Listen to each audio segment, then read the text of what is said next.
It's the HipHopMatrixShow. This is your last chance. After this, there is no turning back. It's the HipHopMatrix Show with J.Hall and DJ Akademiks. All I'm offering is the truth, nothing more. Let's get it. Yeah. Welcome to HMS. We are here. Myself, J.Hall. This guy right here, DJ Akademiks. What's good with you, brother? Did you just say this girl right here? No, man. I said this guy right here. You sure? I'm positive I said this guy right here, bro. Oh, I'm just checking, man. How you want me to start all over? This guy right here, DJ Akademiks, who's coughing. What's up, bro? Yeah, I'm doing fine. Just got a little choked up. How you been, man? It's been a minute. I can't complain. How about yourself? I'm good, man. I'm coming back from my sister got married last weekend down in Atlanta, and I'm really happy for her. She really found her somebody that really brings a lot of joy out of her. And this was my first time meeting her wife. And when I met her, you can definitely feel the energy, feel her happiness. So it was real cool, to meet them. And you can tell when somebody when you meet people who are about to get married, you just kind of be like, all right, you're about to get married. It is what it is. You know what I'm saying? But when I met them, when I finally met my new sister, I was like, wow, I felt the energy. You know what I mean? I honestly felt one of my sisters into her. She just has this real positive vibe about her, that compliment my sister, man. So I'm real happy for her. It was a real good wedding. And also, it was a lit wedding, too. It wasn't one of those boring, we're going to talk about how much we love each other. They was partying. Oh, yeah. They played slow music for maybe 5 minutes. And they got on the microphone and was like, yeah, we spent a lot of money, so we about to get up. Yeah, so I was like, okay. Y'all fools going to drink, and we going to party. That's exactly what my sister said. So it was dope, man. It was dope. And a lot of my family, it was hard because it was the first time a lot of us had been in the same room together in a while. Mm-hmm. So, that was cool. That was real cool. And, the A is the A. You got to love the A, man. Atlanta ain't lost a step at all. I hopped off the plane. I said, my God. Two-step capital. Woo! A-Town Stomp. They are beautiful down here. Oh, yeah, something in the George water. Peach is real. Something in the water. I had to get back on the plane. Let me leave. Something in the water. I ain't want to stay no day later, no at all. Let's get up out of here. So, that was up with me, man. What about you, bro? How you enjoying the new house and all that good stuff?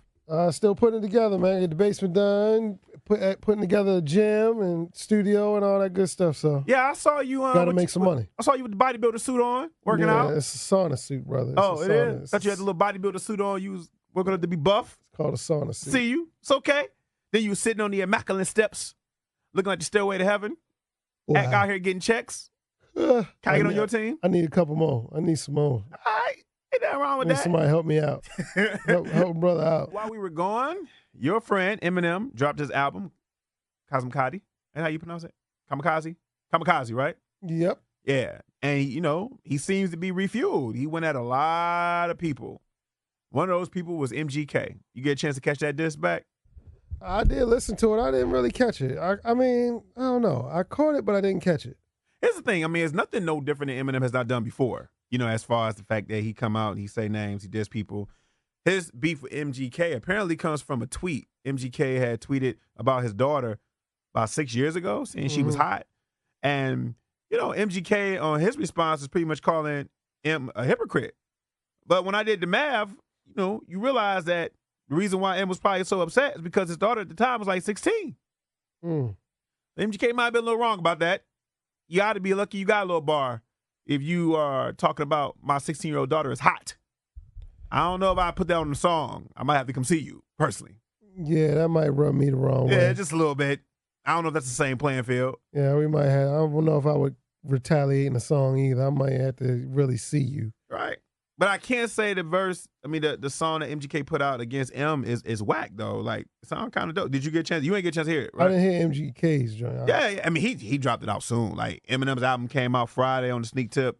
And because I remember I was watching, I didn't even realize it because, that we were all so wrapped up in Aretha Franklin's 9-hour funeral. And then all of a sudden, Eminem's album, came out. And MGK probably dropped by that Sunday. M's album came out Friday. MGK dropped that disc record maybe Saturday night, Sunday. He was on it. He said, full video and everything. Okay. Yeah. Okay. Yeah. So, and then I guess apparently he had also, in his freestyle, he had this G-Eazy. I'm sorry. G-Eazy. And G-Eazy respond back to him. I'm like, man, all this white on white crime. Got me mispronouncing names and everything. Yeah, somebody said they miss what the Colin Kaepernick ad and MGK and Eminem, and ain't been so many white people mad. I don't know how long. There's been so many white people mad. People upset. They like, wait a minute. I'm upset. Right. You know, what's up with all this white on white crime, boy? What's some unity going on over here? They ain't having a unity. They having a mutiny. Yeah. Right now. Because they're going at each other next. I like white smoke. I want to see the white smoke. More of it. Keep it going. Yeah, keep it going. I'm tired of seeing the same old Negroes going at each other. You know what I'm saying? Bring me the white smoke. That's what I want to see.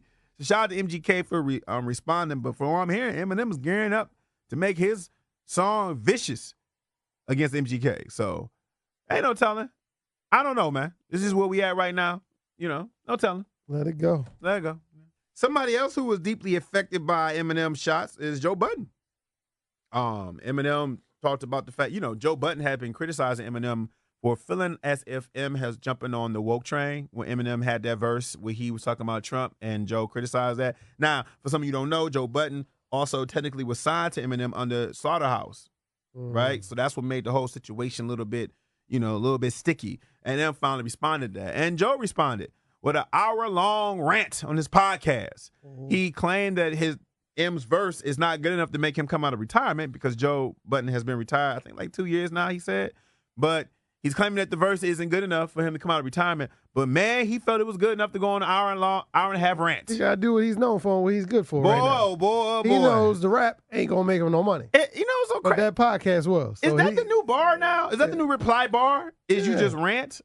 Because he just knows where his bread and butter is right now. People don't want to hear from Joe as a rapper. They want to hear from him as a commentator, though. You think so? Of course. I think Joe is still a rapper. I want to hear Joe rap. I want to hear Joe actually spit that bar back at him. No, and everybody knows that. He's feeling like the Fillmores and the nice little, or not arenas, but nice little halls as a podcast show, not as a rapper. They don't want to hear pump it up. Oh, no, Joe's career lately has definitely been on the up. They want to see him talking. I mean, he has a show on Revolt. Yeah. That's about to come out. He has his podcast that's popping. I mean, people definitely are interested in what Joe has to say. There's no doubt about it. I'm just been a person who remembers Joe Budden spitting. I would like to see bars. I mean, he wrote a 15-minute song for Drake. You know, but I understand you saying you don't think that verse was good enough for you to come out of retirement. I just don't see why you would replace that by giving yourself an hour and a half rant. If that's the case, those could have been bars. Could just made the words rhyme. But nobody wants to hear that. They want to hear it the way he did it. He did the right thing. I do think you're on to some of the fact that we are in an era nowadays where there is no, because of social media and the internet, there's no real loss. Like, people don't really hear bars and be mesmerized and like, oh, your career is done. Like, there's no such thing as your career being done no more because a person can just come back and rant and act like they didn't lose. I kind of saw that with Meek Mill. Like, it's different. Like, if it was Kendrick, we don't want to hear Kendrick talking about it. We want to hear Kendrick rapping about it. We don't want to hear Joe Budden's rapping about it. We want to hear Joe Budden's talking about it. Well, think about this for a second, right? If Meek Mill didn't have social media and this was like just in the early 2000s, Meek Mill would be done after his situation with Drake because we would have been like, we don't want to hear him no more. But you got social media, you got other outlets to give or draw people's attention. And imagine like if Ja Rule would have had social media when he went at it with 50, he probably would have still had like a, little career that we are interested in hearing. Nah. I mean, I think social media would have saved Ja. You don't think so? Nah. Oh, well. Getting back to the part about Joe, his rant was, he was going hard, going heavy against M. So I don't know if M's going, allegedly he's supposed to be gearing up for MGK, but I don't know if he's going to give Joe more smoke that Joe can deem worthy, or he already said smoke, or he already felt like he did what he did when it comes to Joe. So I don't know, but it is weird for a person like me who remember when Joe Budden first came out to him ranting, even though you're right, he's a new person right now, but I want to hear bars. I want no rant. All right, so this week we ain't even get into it yet, but some new music came out. All right, we just got finished talking about Eminem, so he did release the full album Kamikaze, which is a great album. He came back and he actually did his homework. It's definitely the best work we've heard from him in a while. Because his last couple albums I wasn't really feeling. Yeah, the Relapse was Yeah. I didn't really want to hear that. He has some couple records like with Rihanna, all that good stuff, but as far as an actually album. As a full project, album, yeah. He has some good records. But he seems like he's re-energized. Yeah. All right, and also Joey Perp quarantining. Oh, quarantine. Oh, okay. Yeah, shout out quarter thing, I guess. I don't know. Yeah, it's quarter thing. Oh, okay, yeah. And Russ released Zoo, so. Russ. Slow week besides Eminem. Russ is like one of those artists that he quietly, I want to say, I guess, does some nice charts. Like, he definitely charts right with his records, right? But have we decided how we feel about Russ yet? I don't think Russ has decided how he feels about Russ yet. No, there you have it. He hasn't. Oh, okay. All right, and that's all the music that came out this week. Pretty much. I don't know if you got a chance to catch this, but your guy Nas finally responded to the accusations about Kelis. What did he say? Well, on his, I think the on milkshake still bring the boys to the yard. No, not like that. But on his IG, I think it's his IG, whatever. Still trying to get in his pockets though. He put out a quote. He said, "Quote: Today I got a call from Essence about my ex-wife doing another sad, fictitious story." He said the contents of the story. Oh, I'm sorry. Then he said, "This is what your life has come to, sis. Exploiting some people's real struggle and pain just to get at me, to get attention, fame, another fight against men. We are a human family, and we should be better examples of our son," unquote. Now, there's a lot of other things he went into details about how it's a struggle for him to see his son, why the courts got to get involved. So he pretty much just saying, you know. But she still want all his money. But he also said, yo, I never beat women, I never hit you. So he pretty much, he's she's still trying to get all his money. So you think that's what it is? You think it's a money situation? She's still trying to get all his money. Every time I hear the situation, I always hear her asking for an increase of money. Nas is paying her like 20, 30 G's a month. He is paying a lot of money. She's still asking for more. Like, well, Jesus Christ. he apparently said that he's pretty much, and I'm just kind of, I know Nas just made like $80 million in a clip off the ring. He's pretty much saying that she's upset about the adjustment that the court has made when it comes to them seeing their son, Young Knight. And I guess she's upset about that. That's from his point of view that she's saying. So I don't know. I mean, I feel like immediately when she said that you put hands on it, you should have responded a little earlier. But maybe Nas was trying to play cool. But I think Nas is starting to realize once Will Smith got to talking on IG, I think a lot of these other older rappers started to realize I need to start being a little bit more vocal. This cool thing ain't working. He thought it would just blow over. No, it ain't blowing over, Nas. It's not. Not in this whole Me Too movement, this new era. Someone says you put your hands on a woman, you have to respond immediately. That playing it cool and think it's just going to go somewhere else is not going to pop off. When the chip tooth done. Come on. Yeah. You really think it's a money situation with Kelis, though? Yeah. She's remarried, though. So, but he ain't got as much money as Nas. We know that. We know he ain't got as much money. Probably don't. Nas just made $80 million. Yeah. Everybody walk around with $80 million. That's a lot of money. A couple months ago, he just made $80 million off of a couple $100,000 investment. See, I don't want to dismiss it because then you're going to have people. Nas just made $80 million off a doorbell. But see, you don't want to dismiss somebody. you don't want to dismiss a person who's claiming that they were beaten. You don't want to dismiss that as a money factor. But you also don't want to dismiss money in this situation. You're right. You have to take it all in context. You're right. It's all in context. But he's still hitting that man up for money. Woo. I will trying to get increases left and right. I've been listening to Nas since I was a child. Of course, I don't want to believe it's true, but I don't want to dismiss her. So I'm stepping out. Don't really know. All I'm saying is, Nas, you gotta respond a little bit quicker, my brother. A little bit quicker. All right, a little bit quicker. But also understand that people not gonna believe it. Just what it is. Your legacy is what it is. Say you didn't do it, and then don't do it again. Just leave it. Let it go, bro. So I don't know if you got a chance to also catch. Kanye West did some porn. What? Yeah, you interested in Kanye West and porn? No. I mean, I'm interested in watching Kim Kardashian, but I'm really interested in watching No, what happened was Kanye West, he had debuted a new song with Lil Pump at the Pornhub Awards. Oh. Right, the annual Pornhub Awards. And, we all know what Pornhub is. No. Never heard Technically, we all know what Pornhub is, and they have award ceremony, and Kanye West performed there. You think you think Kanye is getting desperate now, performing at events like that? You think he's getting desperate for attention? I think he's just deliberately trying to do what other people aren't doing in every way possible. Do a song with him and Lil Pump, does that even make sense though?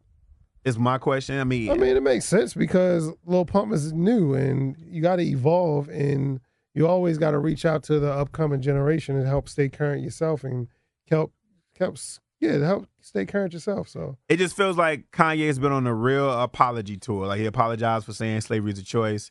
He apologized for a few other things he said. And then he comes out with a song. The fake Nike ad where they put Adidas on it with Nike face and said slavery was a choice. Right. And now he has a song with Lil Pump. It just feels like, yo, I'm really trying to show you that I'm all right. It feels forced. And the song itself is like an okay song. I feel like somebody like Kanye is beneath him.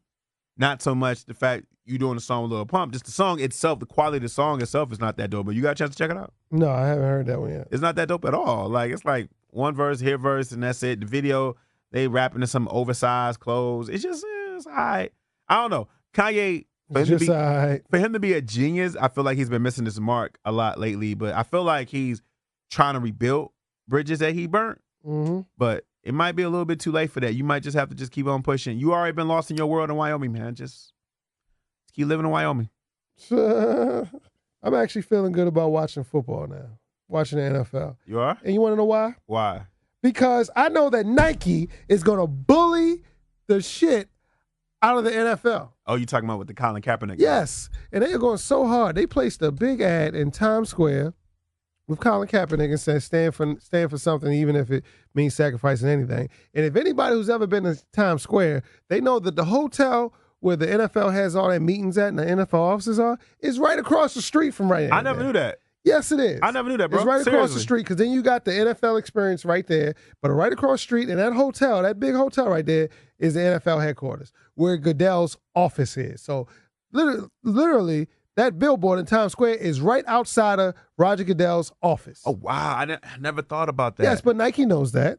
All right. And also, they put another one in similar, it's called Union Square. It's San Francisco's version of Times Square. Yes. Union Square. They put another one there. And then, on top of that, you know what they did? What? The season open game, Nike bought ads and ran the commercial. Yeah, that's true. Yo, because Nike is really the big homie. I mean, NFL is a very powerful company, very huge, but they are a fraction of what Nike is. Do you think at this point we can go ahead and just say that Colin Kaepernick is never going to play professional football again? Well, I think he is now because Nike is going to go so hard and they have decided they give no Fs and they got his back that they're going to have somebody going to put him on the team this year. You think so? Because of Nike. I don't know, man. I think old white men can be stubborn. And I think that this is you what have I'm a lot saying. of owners that are just stubborn, and he kind of had his opportunity last year. You have athletes making more money off endorsements than they do on their salaries. This is true. Okay. Let's say, just put this out there. Nike's going to make a Kaepernick shoe, and they're going to make Kaepernick apparel. That's already placed. That's already put. Okay. All right. So, just throwing blind figures out of there. 75% of the athletes in the NFL are signed to Nike. Okay. Let's just say Nike came out with a Kaepernick cleat. Okay. And they even just made half of the athletes wear it. Okay. It had Kaepernick's name on it, or in his face. I'm seeing where you're going. You just can't. You can't compete. I don't know how that's going to translate to Colin Kaepernick actually being on a team, though. Well, that's the only reason I'm saying. They can become so pulverizing that they'll give in and just put them on a team just to stop Nike. Because Nike, they're already, for one, they're paying Nike because Nike makes their jersey, and they just signed a long-term deal right before they brought out the Kaepernick story. So they can't get out of that. And the fact that Nike just rules the world. And for all the people that's trying to boycott Nike, you can't boycott Nike. Well, I will say the NFL. You can't boycott Nike. It's like trying to boycott Disney. The NFL is a big bully, but the only way you can defeat a bully is get a bigger bully. Yeah, and Nike is a huge bully. Nike is the biggest bully there is. Yeah. You know, they even said Nike, as far as the shoe game, Nike has a 90 to 95% sharehold on the industry.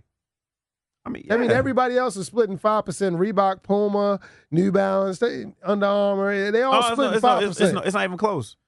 It's not even close to what Nike does. Ridiculous. Yeah. Nike rules the world. Yeah, it's not even close. Yeah, it's just crazy. I mean, as Oregon. So because of that, I know Nike got this situation under control now. I'm feeling good about I watch the NFL now. I'm cool with it now. I'm cool. I'm not boycotting no more. I'm cool. I'm not boycotting NFL. I mean, did you really boycott when your team won the Super Bowl? You watched the Super Bowl, right? I boycotted a lot. I didn't watch a lot of games last year. So they didn't get a lot of radio. It's not boycotting if you just miss a couple games. Look, man. I'm just saying, that's not what a boycott is. If I went from watching every game to just watching maybe one game every 2 weeks, that's good. Rosa Parks ain't catch like 5 buses out of 10, homie. You have to shut down the whole thing to consider it a boycott. Look, bro. I'm just saying. I'm just putting it out there. But I'm telling you right now, I'm feeling good. I'm watching the games now because I know Phil Knight and the Nike staff got this under control. Okay. They got this under control. And listen, I like it. I just don't think that Colin Kaepernick, I think we've seen him play his last NFL Even if we game. Nike has single-handedly made him a martyr. Yeah, I agree with that. They definitely are siding on the right side of history. They Yeah, definitely are putting made him a themselves on martyr. that. Yes. And they will be a black cloud over the NFL and a black, like NFL already copping a deuce. I will say they copped the deuce as soon as the news hit. Yeah. The NFL put out a statement saying that they feel as though that the issues that Colin Kaepernick and other athletes have brought to the table do deserve our attention and action. They copping a deuce off the break. This does go to show you that the NFL, we don't want smoke. The NFL did think that this was something that was going to die with Colin Kaepernick, but it can. It's here. It's out there now. They just made it not even about Colin Kaepernick no more. Nike has taken the issue and became the face of it now. Well, that's what they missed. It was never about Colin Kaepernick. This is what they missed out on. It was always about the issues that Colin was trying to bring. And if they just would have embraced that instead of being who they are and being some a-holes and being old and being senile, they wouldn't be in the position that they're in now. So all I got to say is you brought this on yourself. Pretty much. That's true. So I'm feeling good. On top of that, my Eagles won the season opener. Womp, womp, womp. Moving on. So I don't know if you got a chance to catch this also, but a super rap group is being formed. Uh-oh. You know, we talked about earlier how Joe Budden is a part of Slaughterhouse, but, Slaughterhouse is no more. They're done. Joe has always said that and stated that. He's restated that. So a new super group is being formed with Black Thought, Fonte, and Rhymefest. What you think about that? Sounds boring. I ain't gonna lie. I think you really, I think you might be telling the truth. Here's the thing, though. I'm a fan of each of those guys individually.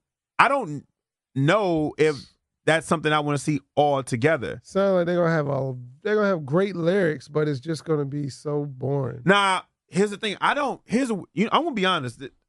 Here's what I don't have an issue with.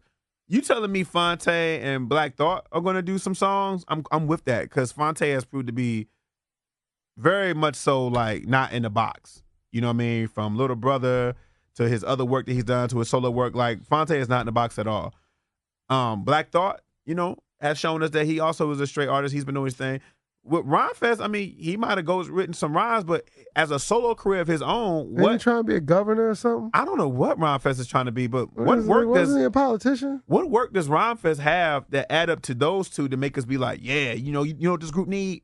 Rhymefest. Like nothing. I'm just saying, like, as far as what he has done, and I'm not knocking him, he's done some incredible things in the community, but when you think about even an underground catalog, maybe it's something that I'm missing. But when I think about supergroup, were you in a room and you was like, "Yo, this is who we need"? Like, or was he somebody you got because you couldn't get someone else? Like, I'm really trying to understand. How did he get picked in the fantasy draft? Yeah, and how does that make that how does that make that a super group? Like, it makes it just to me like a group.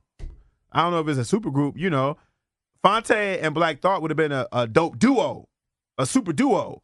But you add Rhymefest, I can't call that like a super group. Because his catalog alone, it doesn't add up to what those two have contribute.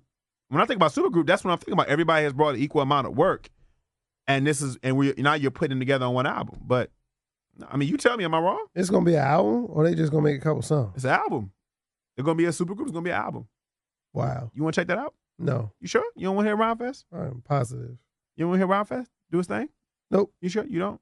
Him and his list? I think Rhymefest would be bigger than who he is if he ain't had that strong lisp. To be honest with you, he has a heavy lisp. Is how you pronounce it. I think if he didn't have that, I think Rhymefest would be way bigger than what he was. I think that the fact that he wrote rhymes for Kanye, but when I keep hearing people say, "Well, he wrote rhymes for Kanye," I think about that Jay-Z line. He's like, "Make another hoe." Like, everybody can't be who they are.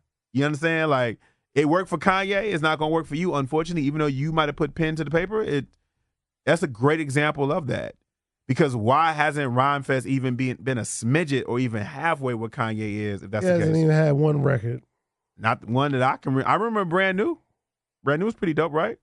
Am I tripping? It was okay. Okay. All right. Well, supergroup, you get to hear better lyrics. I mean, good lyrics from Black Thought and Fonte, though. That's what's up. Yeah, it'll be good lyrics. It'll just be boring. Also, got to give a happy anniversary to an album I have learned to appreciate over years. Master P Ghetto Dope dropped earlier this year. Wow. back in 98, 97, I could be tripping, 98 or 97, whatever. But the anniversary of the album dropped this year. Now, when I was a kid, I was that anti anything, no limits. I thought they couldn't rap. You know, I was a purist. I was all into my lyricists, like sort of the argument that we have now, you know. But I've learned to appreciate Ghetto D because you had Make Them Say and you had the song itself, Ghetto D, like Make It Crack to This, which was so real. I mean, they were literally telling you how to make crack, giving you all the ingredients. I think it was a dope song, and he had a other track on there, Time Will Tell. Ghetto D is a classic album. Of course it is. It's a classic album. That was the start of a revolution. And yeah, it is. It was the start of you really coming back and saving all your boys from the hood, because Pete came back and got everybody from the block. Everybody at least had one album. What Pete has done would never be done again. Silk the Shock, Mama Mary, brought Snoop back from the dead. Magic, yeah, he did. Mystical back from the dead. Mystical wasn't in the dead when he Boot Camp. Nobody was playing. No. He had your song. That was on No Limit. No, it wasn't. It was on his first album. You better go do your research. It was on his first album. Oh, right. Yeah. Mystical. Him signing Mystical was kind of like you signing like a quality player from another team on the Lakers. That's what solidified them. But the point is, Ghetto D is a classic album, and I'm just now admitting that. And I was wrong back then. So to everybody, I was having arguments back when I was in school. You know what I mean? I was wrong. Okay? Ghetto D is a classic album. It's a dope album. I learned to appreciate it. And ain't it crazy how we thought that, the criticism was that they couldn't rap, and you look at what we got now? Duh. I mean, they're like grade A lyricists. Silk the Shocker and all of them are like lyricists in comparison to the stuff that we hear now. Still can't rap. Come on now. Who, Silk the Shocker? Yeah, he just couldn't rap on beat. Like, he didn't rap on bar beat like at all. He just did his own thing. He was definitely rapping from his notepad. And he never adjusted to rapping like on beat. Like, I used to hear interviews where Benny Siegel said that Jay-Z taught him how to rap on beat and count bars. I don't think that they taught Silk how to do that. He just was just going. Apparently. Yeah. But he got in that pool with Trina, though. Oh, yeah, he definitely did. He got in that pool with Trina. I don't think he touched the butt, though. He got closer than we got. That's what's important. He still ain't touch a butt. He saw it up close. Shout out to Silk. And shout out to Ghetto D, which is a classic album. And another shout out that happened this weekend, early this week, is that it was Eazy-E's birthday. The legend. Wow. Eazy-E.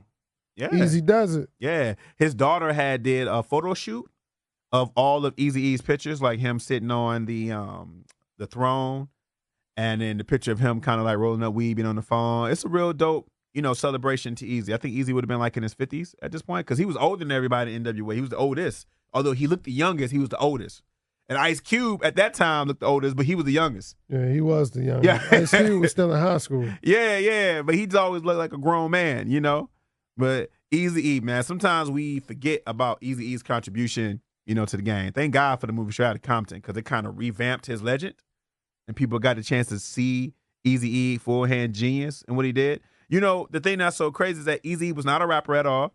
And they had to actually force Eazy to rap. He was willing to let somebody else use the song Boys in the Hood. That's a good example, too, right? He had a good rapping voice. Yeah, he just wanted to be the boss. Yeah, Now he was a rapper, star, and boss. Correct. So, I still remember hearing the news when Eazy-E died. We were like in disbelief because we didn't have the internet back then. I thought everybody was lying. It took me like a week to realize that they were telling the truth. Yeah. Until the Source magazine came out with him on the cover, I was like, rest in peace. Well, also news on the news, but it was sad when Eazy left, but Eazy is a legend. Happy birthday to you, Eazy. As you can see with your gangster music. Or some people will say they killed Eazy. Yeah, they need to let that go. It's a conspiracy. Those are people that don't understand HIV and AIDS, and those are people that are probably still having sex without condoms with random people. So, yeah. Yo, did you get a chance to catch the Bobby Brown movie that came on this week? I saw bits and pieces, but I got the highlights. So what was the highlight that you want to talk about? Janet. I know a highlight. Huh? Janet. Yeah. Bobby was a wild boy. So for people who don't know, Bobby had already, this movie is based on his book, Every Little Step. Now, Bobby had already said in his book that him and Janet was, they were getting along. They were, involved with one another, and he threw Janet out the hotel room naked.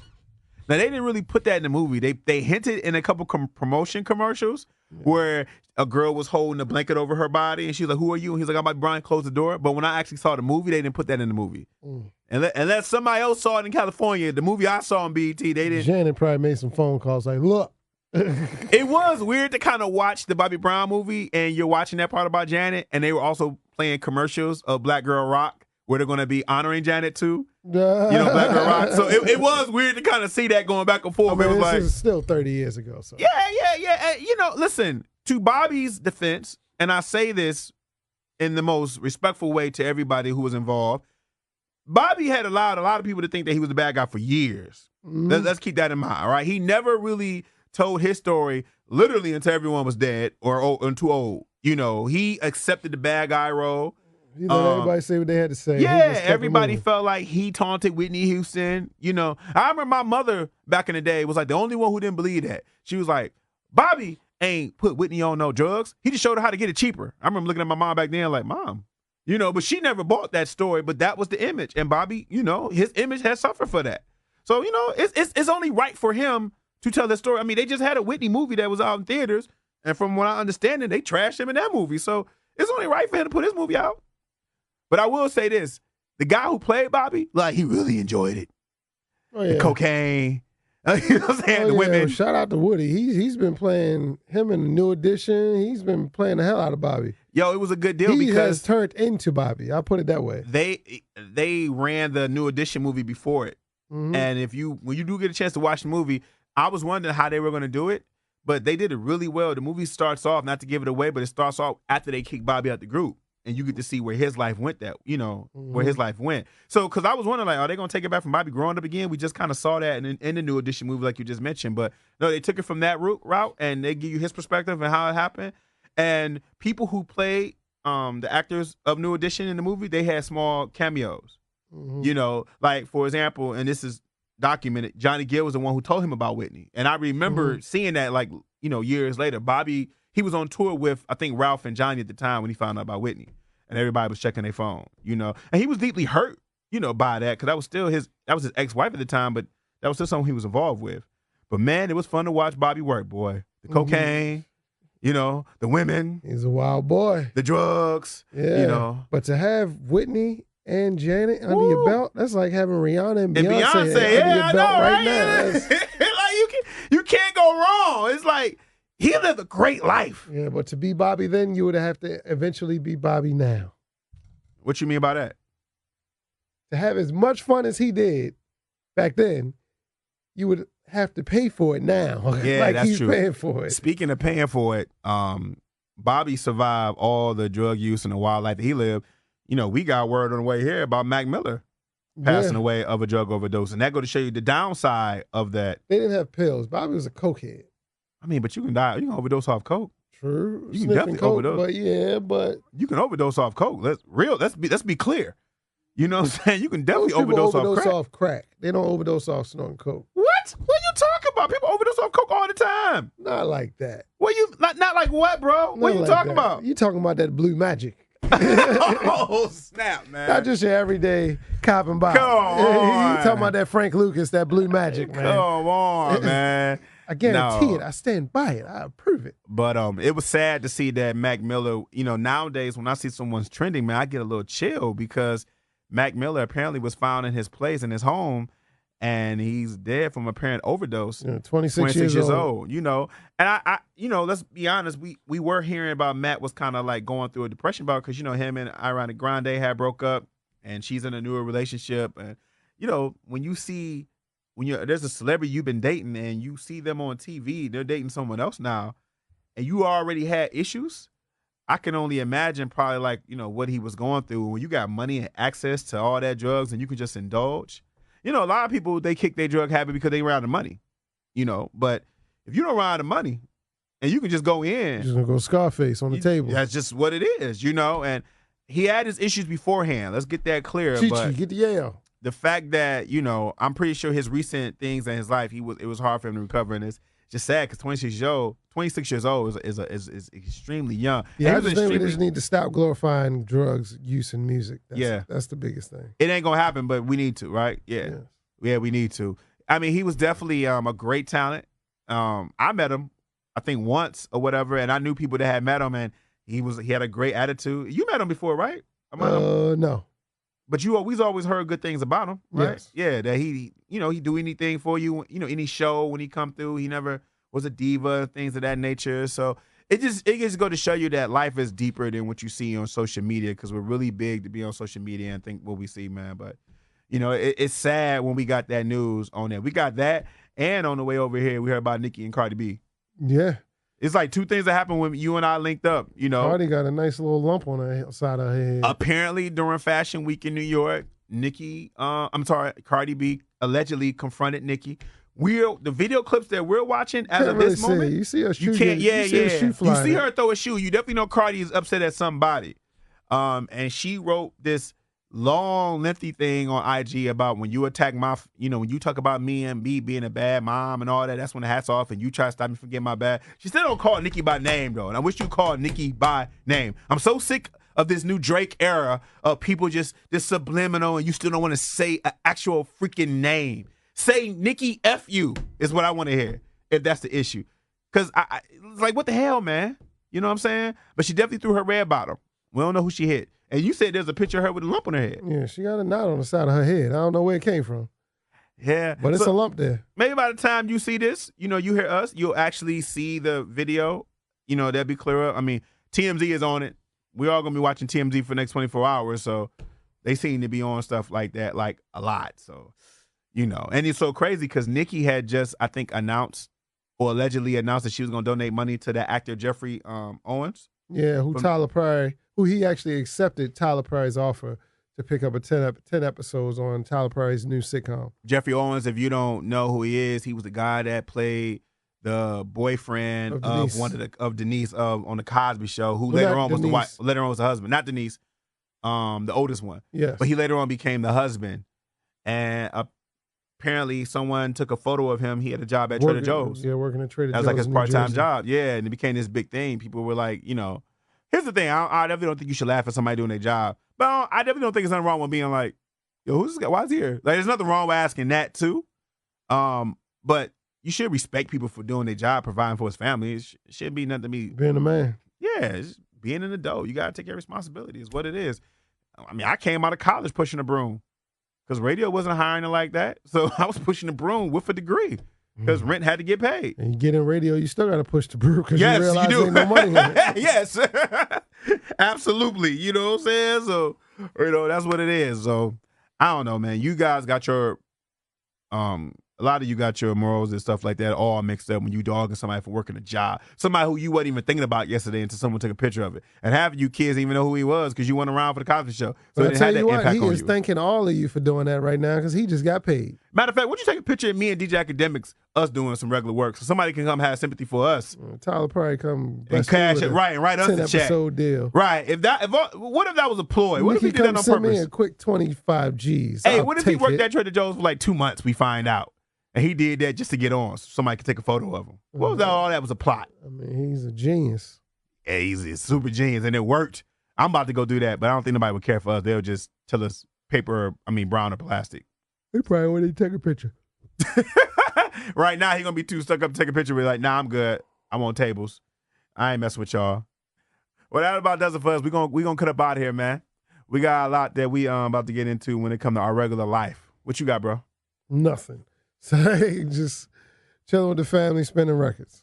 As usual, make sure you check us out on all of the social media platforms and the podcast. We are on SoundCloud. We are on Podomatic. We are on iTunes. Go to HipHopMatrixShow, one word, type it in, and we pop up. Follow us on our Twitter at WHMS98. Follow me at J.Hall Radio. Follow this guy at DJ Akademiks. Be blessful and successful, and we'll talk to you soon. We ghosts! It's the Hip Hop Matrix Show.